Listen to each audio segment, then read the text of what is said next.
This is Rob and Larry. So we wanted to start off this before we got into the next episode of Jason. We wanted to do a little disclaimer, only because the first episode we ended up having to cut a lot more than what we expected, and I'm gonna. So I know we talk about it being unfiltered, but it was unfiltered. Yes. However, it was just three buddies talking deeply. Yeah. And we got done with it, and then Larry called me 2 days later. Well, Jason and I, we had spoke, and Larry spoke after the meeting. Wow, that was deep. Yep. So, and then Larry called me back 2 days later. Rob, God has put something on my heart. I go, mine too. So when you do those of you who don't know what a fifth step is, just think of everything you think you're going to take to the grave with you, everything you've got in your closet, all that comes out in a fifth step. And that is meant for you, your sponsor, or another man, and God. And that's it. And some of what Jason got into was deep. It's not that we don't think you guys are adult enough to handle it, but there were some names or some people whose business is not ours to put in the street. Yep. So for their protection, we're going to have to redact some of those things. And we're learning. Right. We're learning. The key to that, Rob, and like Rob said it right, is that we're learning, right? Like Rob said in the beginning, it was three buddies sitting and talking, and we almost forgot that we had a microphone in front of us, right? And we forgot that this stuff is real. This is a real life person. These are real life people on the other end of that. And when I started editing this, it just became more and more difficult for me, and God was just laying something so deeply and heavy on me, I couldn't continue to do it. And that's why I reached out to you, and you were on the same. I reached out to Rob, and he was on the exact same wavelength as I was. We reached out to Jason. And if you've ever spoken, I got to go give a speech, or you got to speak, even in front of a small group, large group, really don't matter. There's always that talk that you plan for, the one that you actually do, then when you get done, like, man, I should have said this, or I shouldn't have said that. But luckily with this medium, we can go back and protect some people, which is what we're going to do. Not that names were mentioned, but their business is not ours to put in the street.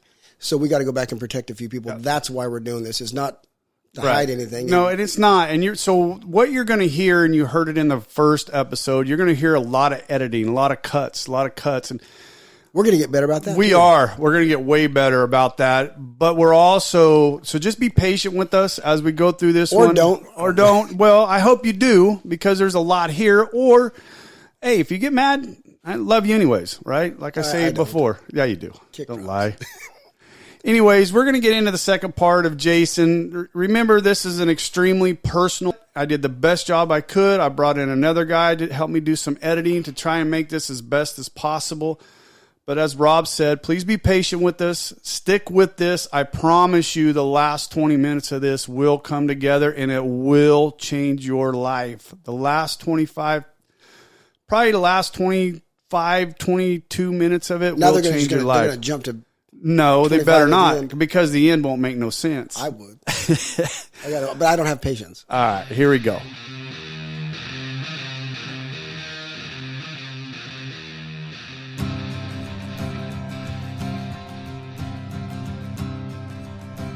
Welcome to Recovery Unfiltered. I'm Larry. I'm an alcoholic. I am Rob. I am also an alcoholic. We are not professionals. There are no letters after our names. We know very little. However, you will hear the word God and a four-letter word in the same sentence. You will also be offended. So if you are easily offended, just pass us by. This podcast is not for you. Our opinions are just that. If you don't agree with what we're saying, that's okay. We're going to love you anyways. We are not in any way affiliated with AA. So sit back, grab a beverage of your choice, and get ready. Let's go. Hello, Rob. Hello, Larry. I don't know why I always had to start off like that. I don't know. Rob. Yeah, because he has to talk first. He has to, Jason knows you do. Our guest knows who you are. You've got to what? Talk first, by talk now, the most, speak the last. Well, welcome back. Welcome back. How you doing, Larry? Great. We're in part 2 of Jason. Good God, I can't wait to get into this rest of this. Well, right here now, we go. This is where the meat comes in. This is where the rubber meets the road, baby. If you got interested in this story at all last week, this week you're going to be entranced. Because up to this point, a lot of trauma, right? A lot of devastation. Not much in the area of drugs and alcohol or everything that. But baby, Jason's about to go. Yeah, we're about to ready to get. The unfiltered part is about ready to get unfiltered. So if you got the kids in the room, I don't know. Or if the kids are listening, remember that explicit button's punched for a reason, right? We try not to, but, here it goes. Jason, how are you, buddy? Yep, doing good. Welcome back. Yep, thanks. So where we left off right at? We left off at, I was going to church, freaking. You had Tyler. Tyler. Yeah. So me and Tyler, TJ, my whole family were, I was going to church. I was trying to do everything right, trying to get to me. And TJ in church too? So no, TJ would not go to church. I'll get it. But someday. But TJ was my at the forefront. Oh, absolutely. With Tyler helping try to rehabilitate him, because they had told me with TBI, the more that you get them to do in the first year, the TJ is amazing. The more they come, yeah. And we took it like a wrestling camp. We put him through work every day. We made harnesses that he could stand up in and hold his body up in the air and try. We got wheelchairs. He could actually move his right foot, and he came home. He had no facial expression, no nothing, being fed through a tube, but he could move his right foot.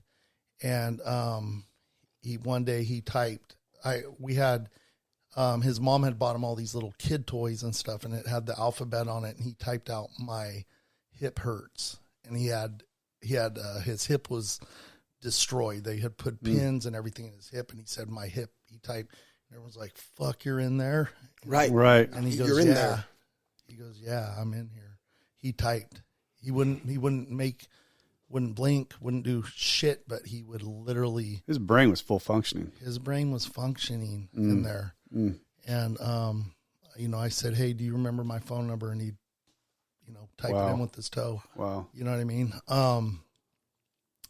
Anyways, through all that, all the pain and stuff that I think I went through, he was going through the worst of it. It was, and my kid, my family, his brothers and sisters. Yeah, it was fucking devastating, dude. But everyone tried to take care of him and cleaned his ass and, dug the shit out of him when he was constipated. And, everybody, it was full care, And again, unfiltered, because Right. I like that, Right. because we think of parenting, got the kids at the ballpark, teaching them how to, which is parenting. Yeah, Right. that is. But you want to talk about love, because the next guest we're going to have on, recently just lost a child, and and I got to be privileged to take that man through the steps anyway. But he had told me the same story, what he had to do with his son. And I thought Jason, the man, and Jason's been instrumental in helping me to help them, because I haven't been through it, but I got two brothers that loving on each other. It's amazing. God is good. God is good. So now let's get. And so, so just at my, so when this shit happens, like I didn't go to church stuff, I found myself at church kneeling in front of the, going, "All right, God, help me, help my son. I'll do anything," because when this shit happens, you can't turn to doctors. You can't, you got nowhere else to turn. And if you really, really love your kid, you're going to beg and you're going to do anybody. Right. And so through this, one thing did happen. It brought my whole family to Jesus, bro. Like my dad never went to church. My whole family, we all went. And we seen what, I read the Bible. I studied the Bible. I literally read the whole Bible. Went to Hume Lake, read the book of Job. And, come on. Yeah. And how'd that hit you? Dude, it's my story, man. It's my life. It's my life. No, bro. literally my life. It's your life. Yeah. It takes one, gives you two. Yeah. Hey, for real. Like, and we're gonna get I to would have that. never ever thought, but anyway, so through this time, I was really hurt. Not just the pain of losing my son. I lost wrestling, what me and Tyler had together. My son was a stud, bro. He wrestled David Taylor, our Olympic champion, in the finals at Reno Worlds. That's the level that he wrestled at, and we were working together. He had told me at one point, "Dad, I don't." Because Coach Noon would say, "You want to be a 97% wrestler, you want to beat 97% of the kids, And he'd be like, "No, I want to be 100% wrestler. I want to beat everybody." And he wanted that. He wasn't kidding when he told me that. And he worked hard for it. But so one of the biggest losses in my life was losing that with him. Like it was done, like it was gone. It'll never, I tried to make, my other kids wrestle, but you got it. Not many people have it like that. And so that was a huge loss that hurt more than anything. And, I spent a lot of time, crying out to God privately and, telling God, I can't believe this is over. I lost my son, I lost wrestling. I'll never have this again. It was done. And, God, could I just please have one more son? I swear this is what happened. And I'm telling you, within months, I meet a woman through our pastor at church, I'm not saying it was the best circumstances, but so when I did say this prayer, just to be brutally honest with everybody, I had Tyler to myself. I had full custody. I didn't have no woman, no mom involved, and it was us against the world. And we wrestled, we did what we wanted, and we lived an amazing life at that time. And I had told God very selfishly, dude, I don't have a son with no mom, nobody interfering what I'm doing with him. It's me and him, and it was gone. That was one thing in my life. It's gone. It'll never happen again. God gave me a new wife, which gave me a son, which within months of, having my son Micah, she gave me crystal meth. Oh boy. Alcohol every night, marijuana. And basically, not to put no one on blast, but these are the facts. Right. This is unfiltered. Right. You know what I mean? This was one of the worst influences of my life when I'm trying to, do things right. Obviously, I'm the one that did it, but that started a whole spiral of. But Tyler was still alive at this time. Tyler was with us now. Us. That's right. Now. And, not only did I get a son, I got, stepdaughters. I got a family that I cared for dearly. I love my children, and, I'm trying to be politically correct here, but basically within months of having my son, actually when my son was 2.5 years old, I filed for divorce. We separated, and guess what God gave me? He gave me my son. To Micah. Myself. To yourself. Micah. With no mom involved. Wow. No, it was me and Micah. And just like I had asked 3 years prior, when I knew it was done and I would never have this situation again, here I am with a chance to do the whole thing over again with just right where I started. And of course we started coaching the wrestling team, and I'm going to build the next, Tyler, which was not the case whatsoever, but,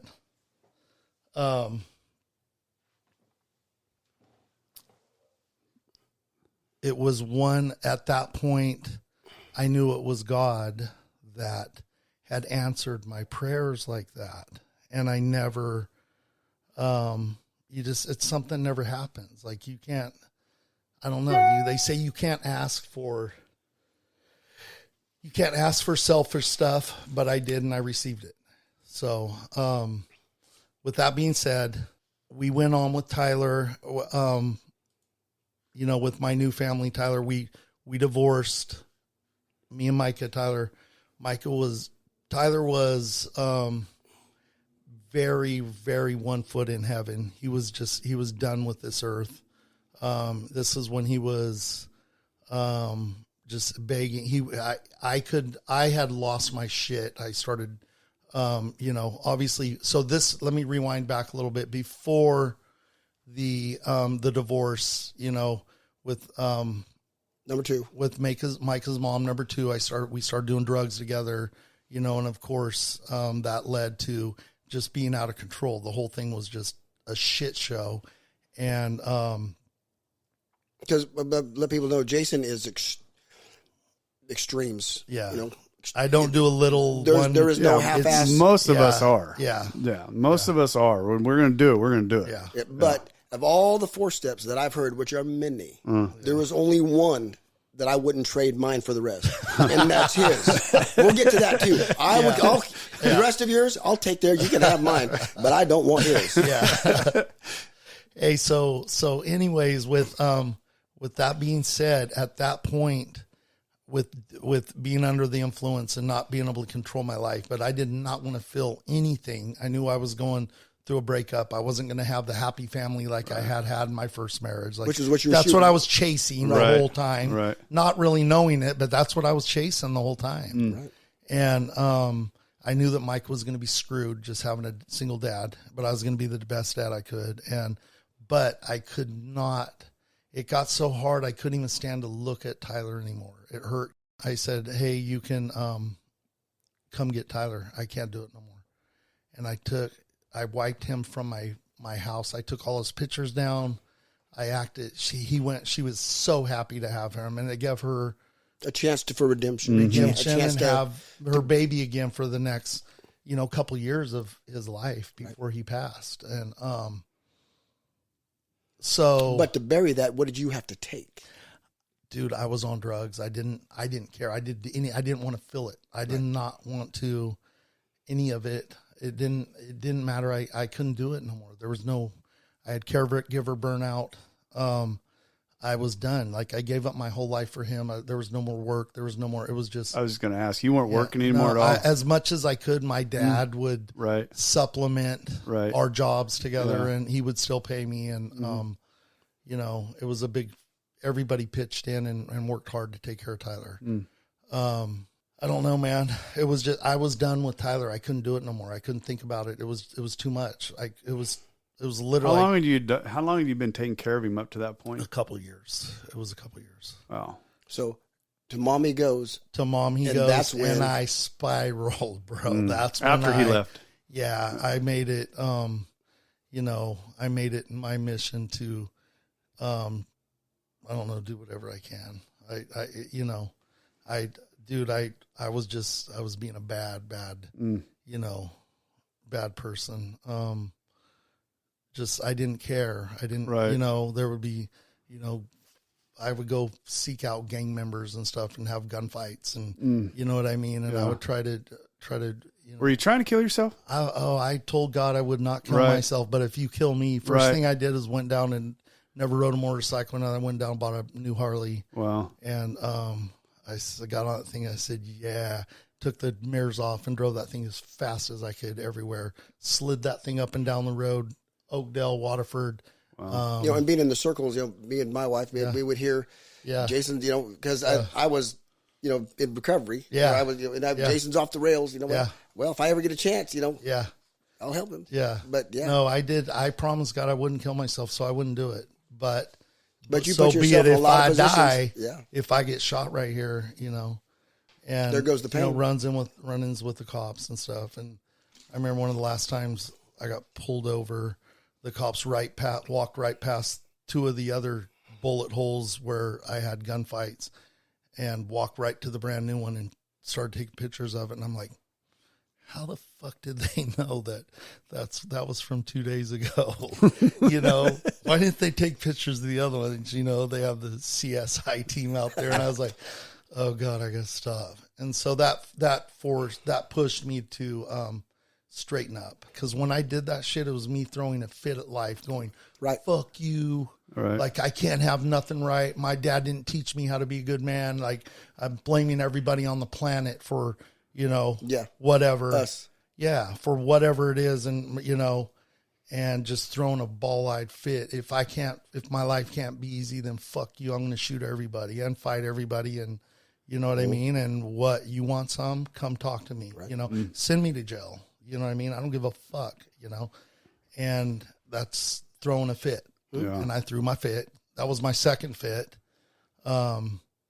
Anyways, went to Teen Challenge, came out, was trying to make stuff work, decided we're going to divorce, got my kid, and that's all I cared about. God gave me my kid, and we started our adventures off, together as,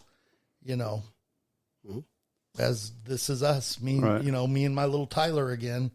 And we did very well for a minute, and then You know, we'd get Tyler every weekend or every other weekend. Then she called me and he fucking died. I wasn't with him. She was. She said, and we were fighting at the time. We were literally fighting at the time. And she was, you know, and this is just the truth. She was, I forget what the hell it was, but she wanted me to bring Tyler home, and I had him here and, you know, at my house, and I'd had him for like 4 or 5 days. And she's like, you bring him home, come in. I was like, fuck you, come get him. You know, we got to fight about something. And we were literally fighting. She brought her fucking husband down to whoop my ass. Like literally when she came to pick him up, like, and we fought. And so at this time I had a new girlfriend, you know, like me and Mike were living our best life, the best it could be at the time again. And I hadn't seen Tyler for probably a month. And I knew that she wanted me to come get him because you need the break. Right. But this was me punishing her, and she had called me and said that fucking he'd passed in his sleep. And we both said, thank you, fucking God. Like, thank God. Me and TJ were fighting at the time. We hadn't talked in probably a good year because or it was probably 2 years because it was when I was, you know, I started doing drugs and stuff, and he was pissed off, said, you know, right, I'm not fucking with you no more. And so we hadn't talked. I called him. He's one of the first ones I called, said he's gone, and he quit work. He came right to me, and, you know, we kissed and made up, and he carried me through, you know. Friend. Yeah. For real. It was, you know, it was a lifetime, but TJ's about as steadfast as you get. I mean, yeah, he's like still to this day, bro, to this day. Anyways, so one of the hardest things through that was telling Micah, because Micah was 5 years old, and Tyler couldn't move, walk, talk. He didn't run around with his friends. His best friend was his brother, and this guy had a brother that, you know, he watched TV with as a Micah with Tyler.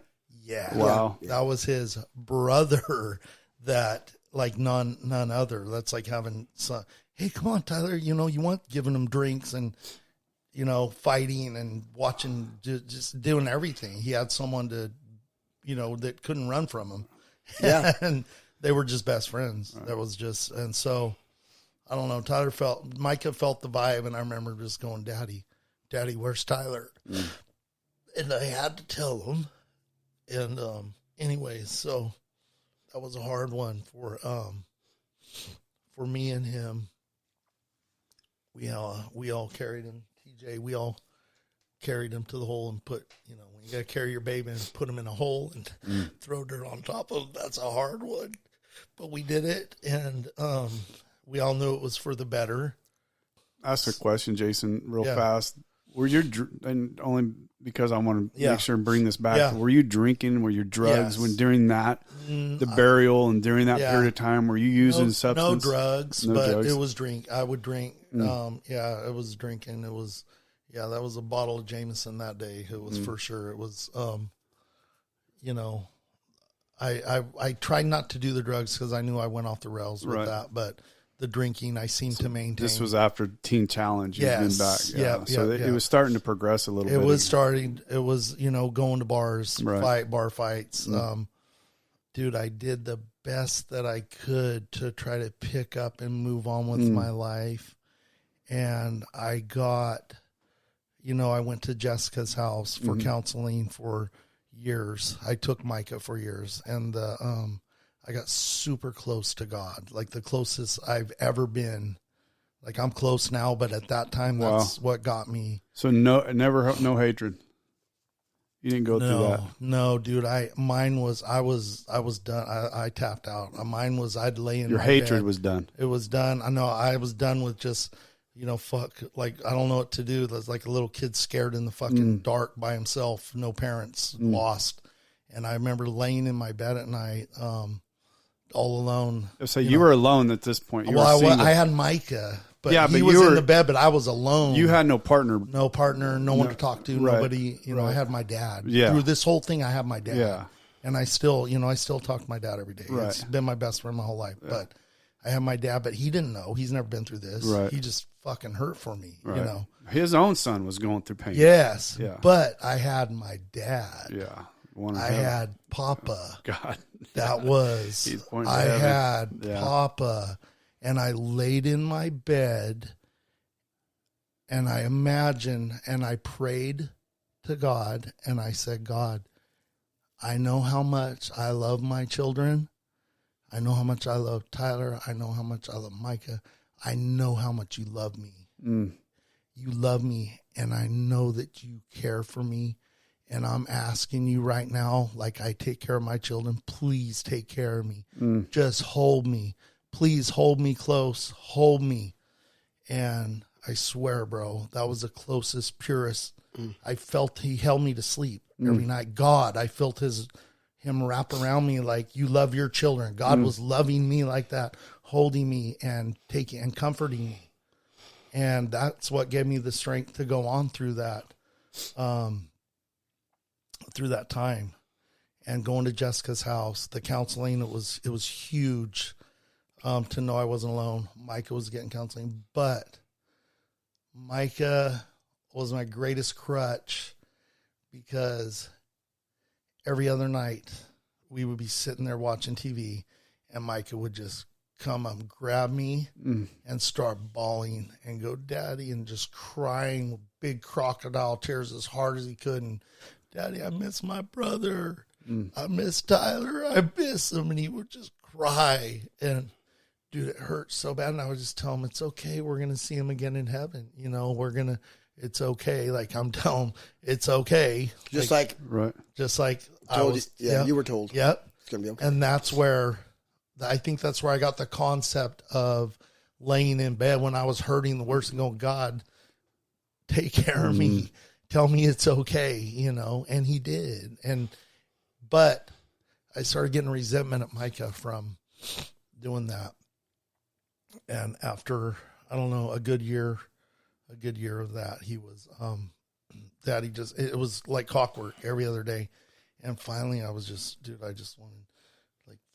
I want to lash out and just be like, fuck you. I miss him too. Right. Like, shut the fuck up. Deal with it, you know, instead of going. Because of the pain that it would bring on. Bro, it hurt. I couldn't take it no more. I couldn't take him going, Daddy. I couldn't take comforting him because I hurt too. You hurt too. It you hurt didn't have a partner, bro, and I didn't get to go, Daddy. I'm fucking hurt. Take care of me, which I probably should have, but you know, besides what I did. But as a parent, we want to fix. Yeah. And something like that, there's no fix. I couldn't do it no more, though. Dude, that was the most horrific fucking pain. And of him doing that to me, it hurt. It literally, I just like, oh no, he's going to do it. Oh no, he's going to do it. It like, bro, it was horrific. Right. And I swear to God, bro, it drove me to fucking drink. I would do anything. I would try to stay away from him. I'd try, you know, dude, it drove me over. So you had a major resentment towards your own child. Yes. My little 5-6-year-old baby. Wow. And, but it's deeper than that. it was deeper. It was all the whole thing was deep. I never dealt with any of it. I never dealt. How far was that to me? That was not far, brother. That was 6 months probably. No way. Yeah. Prior to getting sober. At that time right there, at that time is when, you know, went and tried to, you know, work shit out with his mom or whatever. And, you know, cause he would be the one advocating, Daddy, I just want my family. Can we just go be with Mom and my sisters? And so you were trying to put it back together. I went back and right the fuck away. Being the fixer, you know, we are. Yeah. Being the fixer. But you'd get right back into. Right. Well, no, that was the first thing. Hey, give me some meth and you know, come over. You know, fuck. All right. You know. Right. And then, you know, then it's just all bets are off, bro. It was all just all shit. Would you drink before you started doing that though? Oh yeah, Alcohol I was drinking. I was going down to the bar down here and just, you know, I'd been in like 6 fist fights. I still got the belt down there. For real. I still got the belt. That's funny. Yeah. So what was the last thing that did bring you? Because when you got to me, we were facing 9 years. Oh yeah. So it was her and the meth and I had asked God explicitly, like I asked him not to, that I wanted another son, and he gave me my son. When I was in Teen Challenge, I asked him, hey, I never want to be in handcuffs again the rest of my life. And I thought, okay, I got this. I'm never going to have to do this shit again. Of course, number 2 brings up false charges and gets me put in handcuffs, and I was fucking pissed. And it just that I just had I threw a fit. Mad at everybody. I got to raise this kid by myself. I got to do everything and, deal with losing my kid. And, and I just threw a wall-eyed fit, started robbing drug dealers, shooting at people, doing whatever I could to, wow, just the wrong shit, just not in the wrong frame of mind, very hurt, right. just devastated, and the whole time raising my kid, which would be with my dad most of the time. But anyways, how old was Micah then? 5 still? 6, 7. And, that was, dude, I just, I was the worst parent on the planet, but I was a hurt person, and, Rob knows from my 5th step, some of the, stuff I did, and my 4th step, some of the stuff, and, better be all of it. Yeah, it's all. Yeah, that was all of it, bro. That was better, because from what you said, you don't want no more. Oh, I don't want. No, I don't want. I wouldn't want. Yeah. I wouldn't want to. No. That was. We'll get to that part. Yeah. He'll get to that part in the fellowship. Yeah. But anyways, so, dude, went off the chains. Just again, I was somebody left their truck out in front of the store in, a town or something, went in the store, let their truck run, and I was walking down the street, I jumped in it, took off, drove, as I'm driving around in this truck, like, oh yeah, this thing was, it was a nice truck or whatever. Right. Not that I didn't have nice trucks myself and shit. You always that I just left parked at the store. Right. You know what I mean? But I'm in his and driving, and just because I know you, that's bro, I'm driving nice stuff, dude. And sure as shit, this guy in a diesel. I pull up off the off ramp. A guy in a diesel flashes his lights, and and I'm on one, and this motherfucker, because I've always had, my son was hit by a diesel truck, and I was always a little pissed off that, fucking an eye for an eye. And, my mom would read me, the vengeance is mine, I shall repay, let God take care of it. Shit, this is just life, right? And it's a short life, and we're here to die. And there was a lesson in all of Tyler's. So you get flashed by a diesel. I get in a stolen flashed truck by a diesel, and I automatically, this fucking kid, this dude wants to fight. This dude hit my kid. I switched. It was off, bro. He drove. I followed him. Tried to pull him off the road. I didn't know that his dispatcher or something was right down, and I followed him in, and he had like 8 guys waiting out there. Oh, shit. I had a gun and shit, and drove my truck into his, that truck, his truck, the stolen truck, and in the highway, all the cops and everybody was coming at the time. So, thank God they grabbed me and put me in jail. And through all that time, though, I quit praying. I had renounced God at that time, like a month or so when I threw my fit. I'm not praying no more, because before I'd be like, all right, you God. were a pouting child, pouting child, and dude, I was sitting in jail, and I guess I was probably coming down off the drugs or whatever, 3 or 4 days in, and I had another vision, and I seen I was sitting on the top rack and in my little cell, and I seen dry bones, like dry, brittle bones. Ezekiel. Standing there. I swear to God, bro, that's what it was.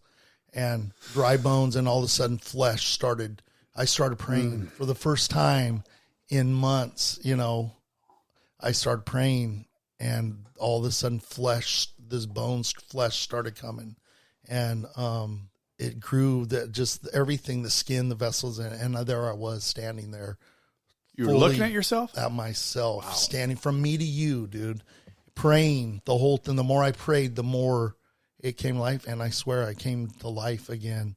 And I have not stopped praying since. But anyways, through all that, my son got to go to his mom's for the first time with, you know, for what I did or whatever. Yeah. And I got out, and the first thing I did was went to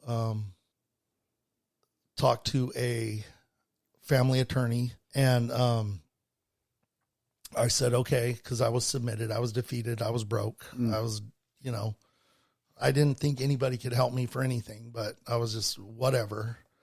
And that's when that day was when I went into that Oakdale AA meeting and seen Rob chairing the meeting. Went sat in the back. Yeah, but okay. Tell them how you walked in with the hood on. Head down, sat all the way in the back, and I'm just watching him walk in. I know you. Destroyed. And he looked at me and gave me the heads up, and I was like, oh, God, there's someone I know here. And I didn't really understand the whole concept of AA and all that. But, dude, after the meeting, Rob goes, hey, brother, how are you? What's going on? And I told him, and I said, bro, I'm fucked. You know, no one could help me, dude. I'm, you know, because I was still feeling the years of, you know, going through watching my son die. And, you know, and were you blaming yourself at that point? I just knew that it was such a wreck, and there's no one that could help me through what I'd been through. Like, oh, you thought you were all alone. I thought I was just fucked. There's nobody ever. Right. I'd never told no one how bad it hurt. That's the way most people come into AA. They thinking nobody's. Well, that's what he did. The same thing he said to the lawyer. You know, no one can help me. She says, I can help you. Yeah. It's the same thing he was saying to me. The same thing I said to you. I said, Robbie, Rob goes, hey, brother. He looked me right in the eyes, and I mean, right out of the way. And he said, I can help you. I said, no, you can't. And Rob goes, I can fucking help you. And I was all, Rob, you can help me? And he goes, yeah, I can help you. I said, brother, no one can help me. And he goes, I can help you. I said, how are you going to help me? He said, do everything I tell you to do. I think he said, do these 3 things, right, and I'll help you. My 3 rules. You said, call me every day. Don't ever lie to me. Don't ever lie to me. And don't waste my fucking time. And come to these meetings, right, and you're going to do the steps with me, and I'll help you. And I was like, fuck. I know the whole time we know God's doing the helping. God's doing the heavy lifting. Yeah. We're just you're the vessel, Rob. Dude, but I was like, there's not, you know, I had nothing to lose. But then I say, if you do everything I ask, because I never tell anybody anything. If you do everything I ask, you know, for a week, I give you a week or 2 weeks, your life will change. You did. That's what you said. In a week. I said, your life will change in a week.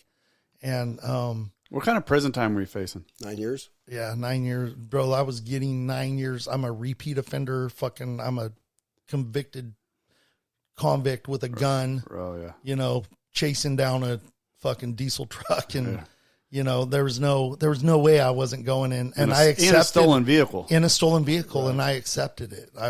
And through the program and through the 12 steps, right, I accepted whatever happens, I'll take it. Okay. You know, whatever you have planned for me, I'll take it.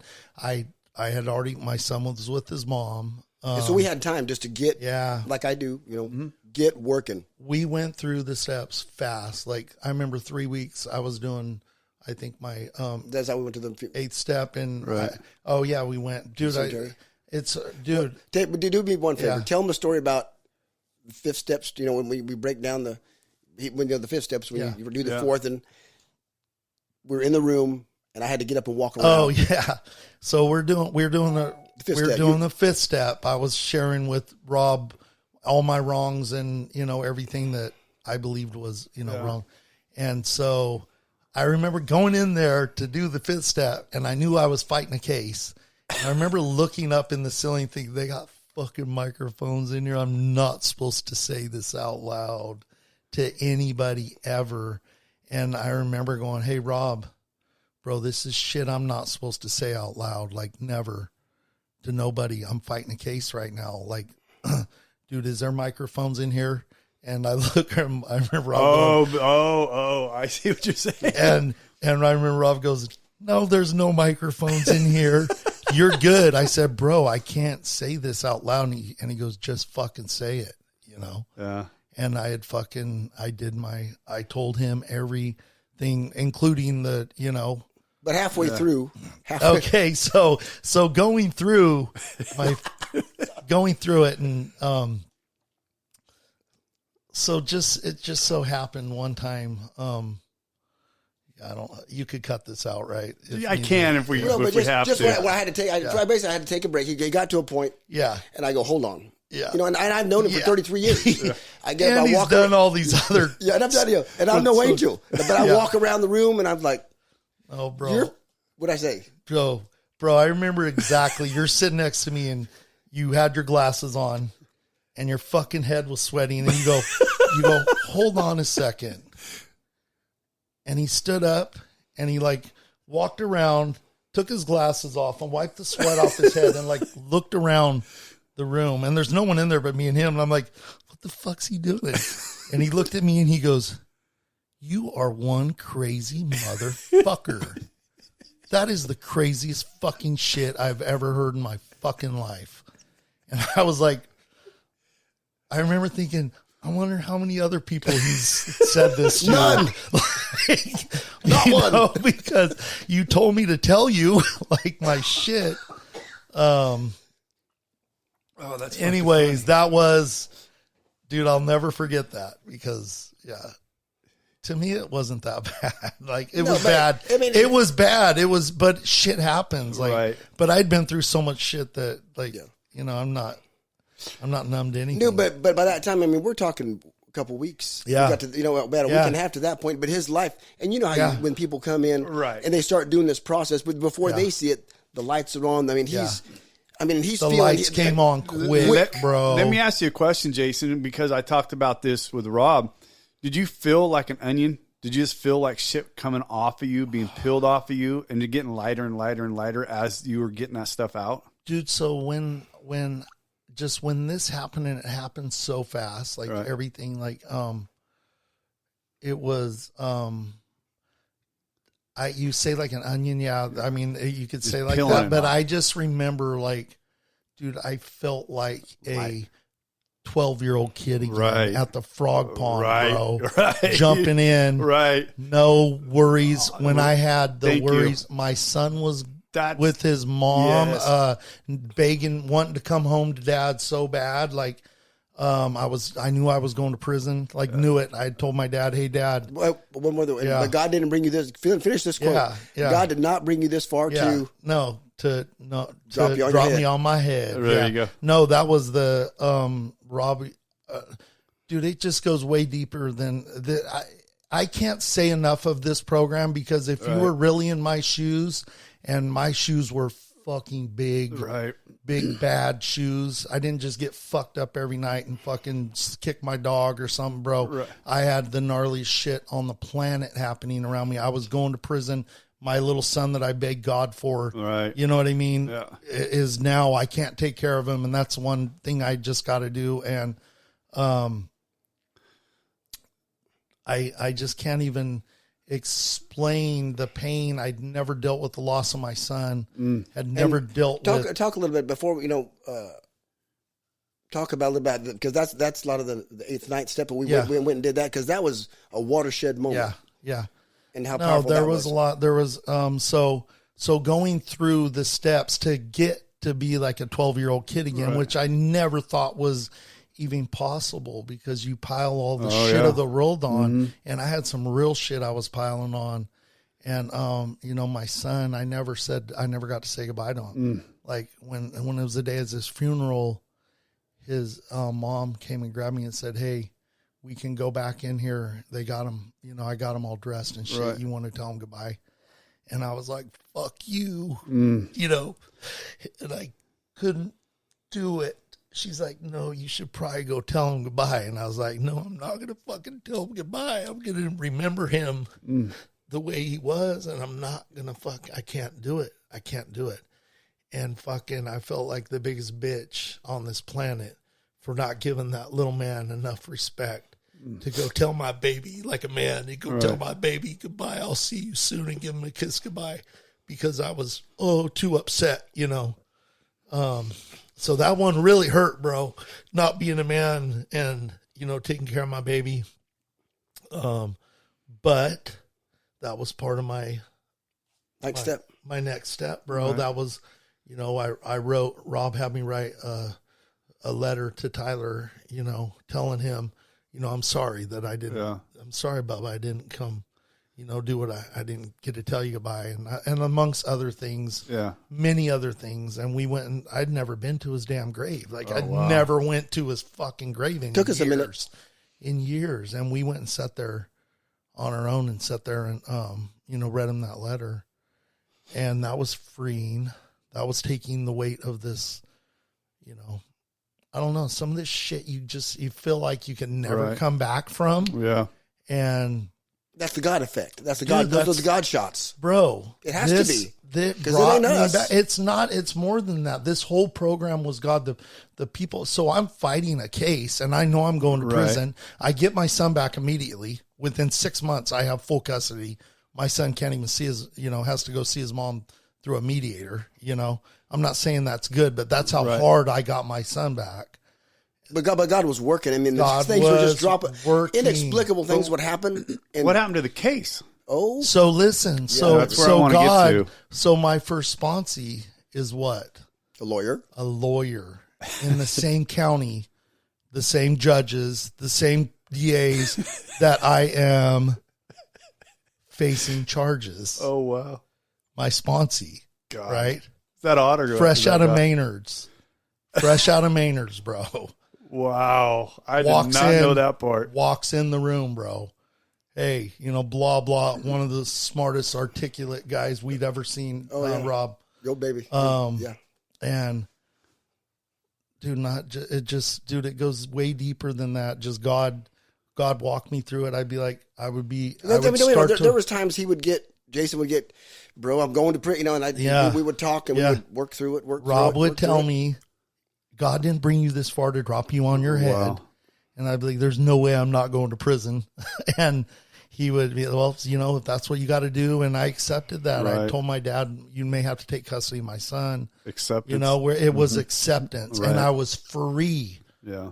God, your will be done, not mine. Whatever you want me to do, let's go. Right. Right. And I was ready to deal with it. Whatever it was. You were cleaning your side of the street. But people know, whoever's listening, when you can say that to God and mean it. Oh, yeah. That's when stuff happens. That's when doors open. That's when weights are lifted. That's when feeling like that come off. That's the good stuff. Feeling like that 12-year-old kid. Yeah. But like all of us, I mean, humans in general, alcoholics and addicts in particular, us three, really, we move at the speed of pain. Right. Yeah. Until the pain we're in is greater than our fear of change, we won't change. Yep. So so let's jump ahead. So because we kind of wrap things up, Jason. I mean, I think I could sit here and talk for hours with you. Yeah. I mean, literally I could. But tell me a little bit about your life now. Let's talk about that a little bit. I mean, Jake, another son. Tell us a little bit about your life, where it's at right now. How many years sober? 6.5 years sober. Yeah. Yep. So through my sobriety, I spent a lot of time at home and through the court process and everything, not going to prison. I went through a lot of counseling, grief. I went through some real counseling, and that I'd never dealt with before. I talked about, my son, we visit his grave frequently. Like, I know this time on earth is short and we're just here and God wants us to make the best out of it. And I'm a true believer. I follow I do the best I can to do what the Bible tells me to do. And carry the message of recovery. Yeah. For real, yeah. Because I've helped a lot of people. I've helped a lot of people, bro. God through you. God through me has helped. Yes. And so, I went through a lot of sponsees, helped a lot, took a lot of guys through the steps, changed a lot of guys' life. Are you married again? Yes. Tell that story real fast because I'm dying to hear it. Yeah, tell it fast because I'm dying for that one to get out. So I had truly accepted that it was just going to be me and Micah, and I had got my contractor's license back, which is almost impossible to do with my record. Right. but legitimately, like, God walked me through. I literally went in and took my contractor's test with the ankle monitor on. And I'm not saying, the only thing I'm saying, your past does not define you. And it's who you are and how you, and thank you, Jason. This is who I am right now. And what I did in the past has nothing. That's not me. Right. And I can make every excuse why I did it, but I'll never do it again. Right. I will never throw away my life again. Right. Over anything. And I work constantly to not make sure I don't do anything that even comes close to that. That would drive me there. And it's not just with drinking, it's mentally. Right. When I start getting mentally off, I go in. But anyway, so yeah, a few years ago, God, and one of the biggest things I was upset about was that I had to raise Micah like by myself. As you know, I felt like, you know, what I asked for was wrong. I felt like he needed. Thank you. That had changed though, right? Your thought process had my changed. thought process would change it through recovery. If someone shoots at you, no don't longer shoot that back. selfish. No, right? yeah, no, you don't. You don't carry guns. You don't. You know, and you immediately repent. You know what I mean? And dude, it's just my whole thought process had changed. That selfishness fell away. Yeah, it's gone. And so through that, I've had the same job for 7 years. Doing your business on the side. Doing my business on the side. I'm just living great. So thriving. So through this time I lived, and I just worked recovery, went through counseling, took care of my son, coached football teams, wrestling teams, and that was it. And all of a sudden, out of the blue, God puts this woman in my life who was very attractive. I was just saying, you better refer. She is, yeah. But it wasn't like when we first talked and went out. She has a son who's 1 year older than my son, who she's raised by herself her whole life with no father, and I've raised my son with no mother. Right. Mother's been around, but he has not had the motherly, correct. It's been me and him. And so when we first went out, we went axe throwing or something, and our families just clicked. And I was like, holy shit, do you see this? She's like, don't even start this shit with me. You're a red flag, dude. Like, I was like, whatever, I see it because I'm not stupid. Like, right. You know what I mean? Our kids were best friends instantly, doing kung fu out in the garage or karate or whatever. And dude, it was just, I got a whole stepbrother just came into mind right there. Hey, and so did we just become best friends? Yeah, that was. Hey, but we just became best family instantly, right. And that was blended. Dude, it was God's. Right. It was divine. It was. I can't, because the whole time she's like, "Hey, we're just hanging out, bro. Yeah. Like you go date. Like I had a date like the next night, and I was like, "Hey, I have a date tomorrow night. Oh yeah, go on your date. And I was like, whatever. Went on my date. My Harley broke down. I had to call her. Hey, man, I'm broke down in Oakdale. After one date? No, she knows I'm on a date because she called me. How's your date going? I'm broke down on the side. And I broke down at the bistro or whatever. Anyways, dude, just from then, after a few days, we go and she makes dinner at her house and we're eating dinner. And I'm like, God, this food's good. Like, what the hell? Like, and Micah looked over at Jake and he goes, does your mom cook like this every night? And he's like, yeah, this is normal. Right. Yeah. And it was, I don't know, dude, it was instant family. From then on, we've never been apart. Got married. So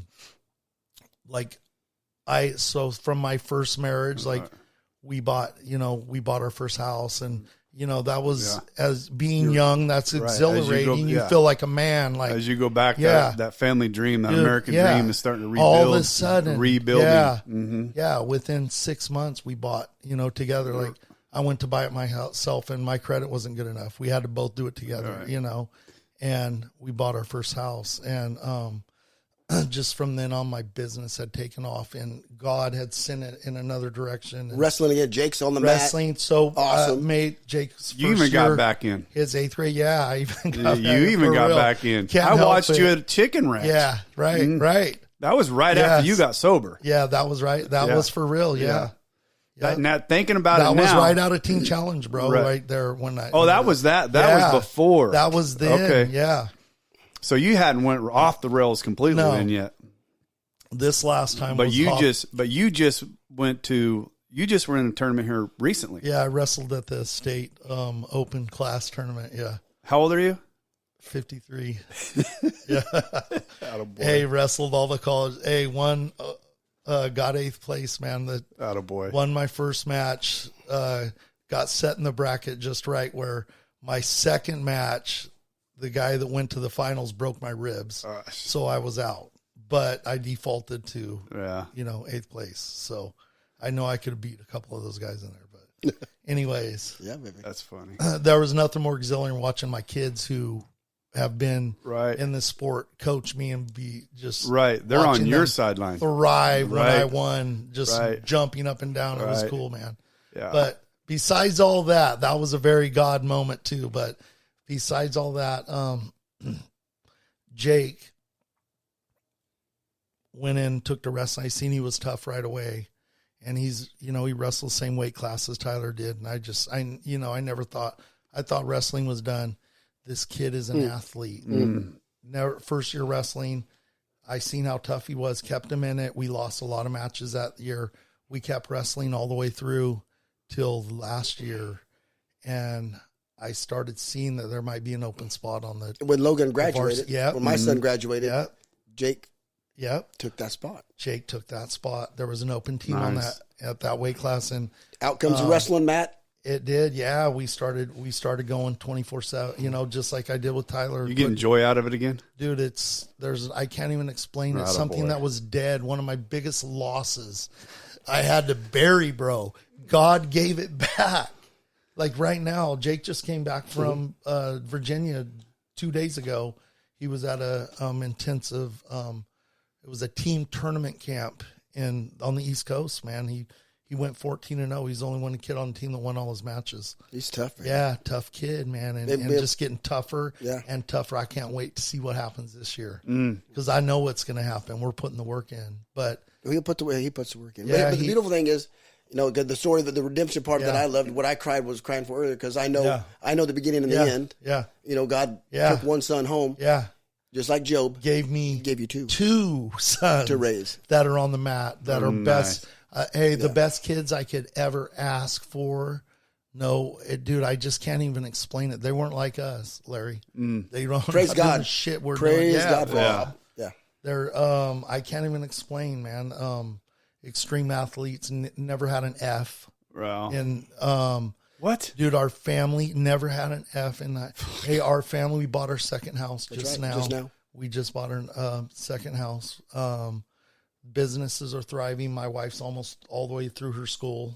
Because you told me a while back, maybe 6-7 months ago when we were talking, it was when we were taking Logan out, my son out to I took the wrestling mats to his house. Yes. So I bring him once a week. We'd bring me, Logan would come out and work Jake over, work him, that kid's stuff. Yeah. We'd work him over. It was fun. Yeah. But, and Jason looked at me and said, you know what, Rob? After all he's been through and all we've just heard, I've never been happier in my life. Can you imagine saying that after, they just wouldn't.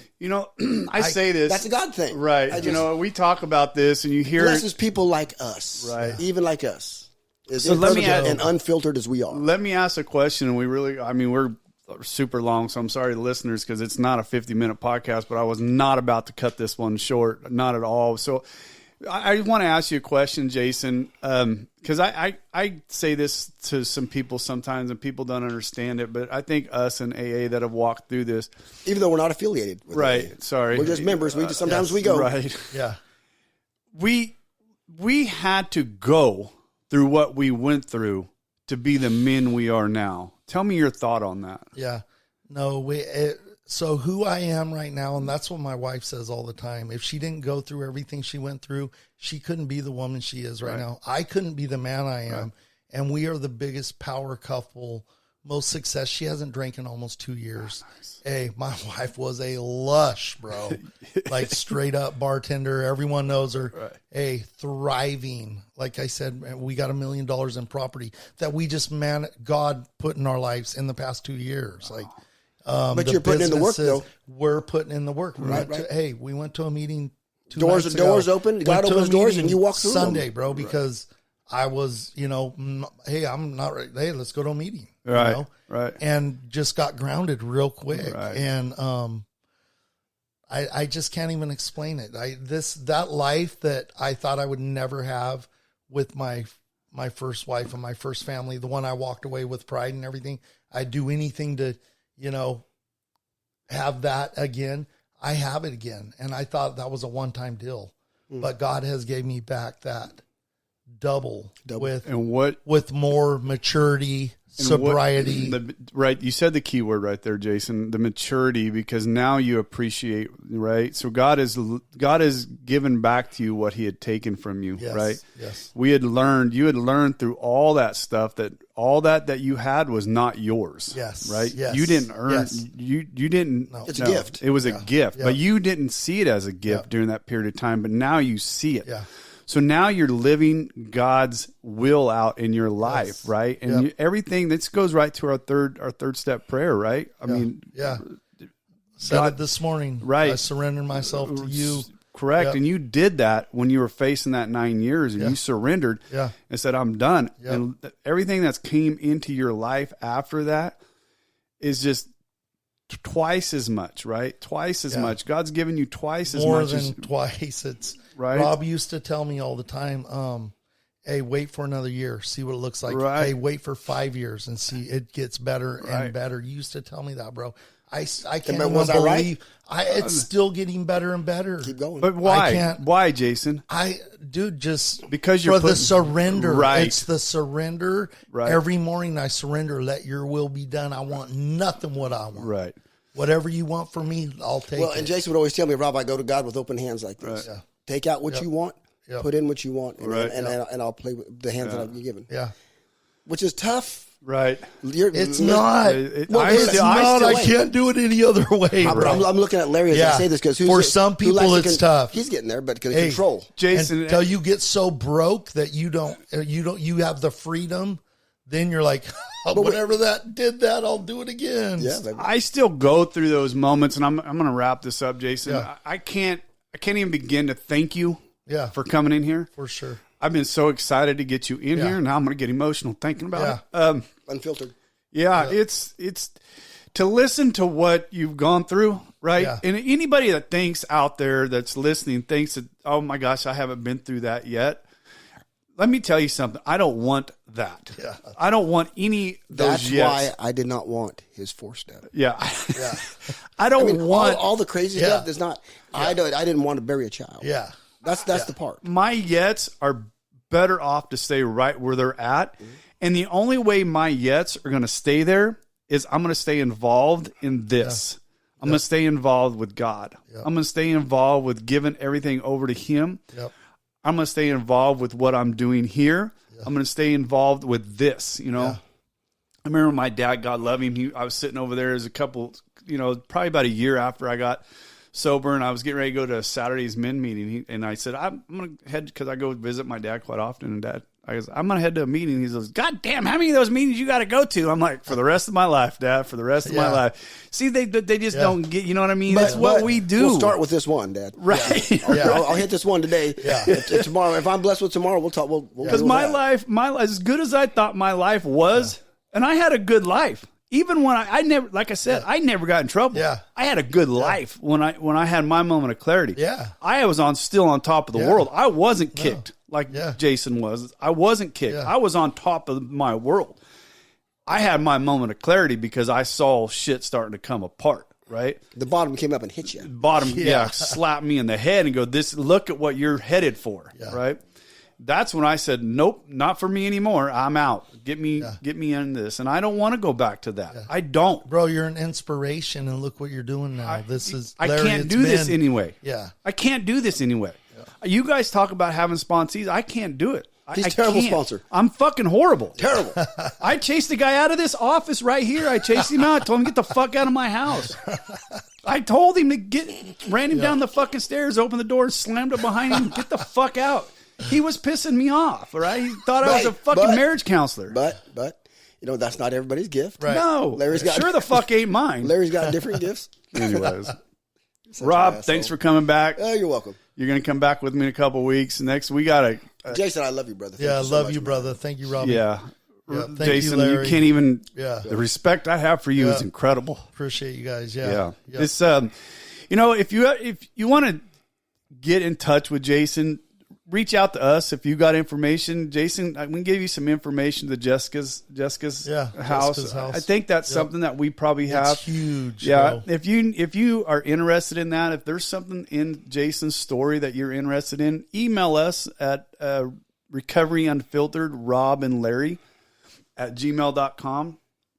That's recoveryunfiltered at robandlarry.com. How's that go, Rob? Rob in Larry, not and. He'd put Rob and letter in Larry, control. Man, I appreciate everybody. Thank you.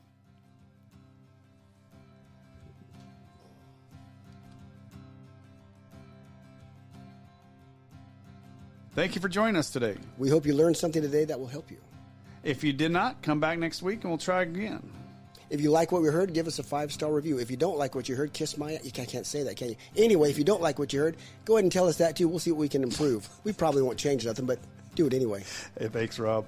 Come back next week and hopefully something will be different and something will sink in. This has been Recovery Unfiltered.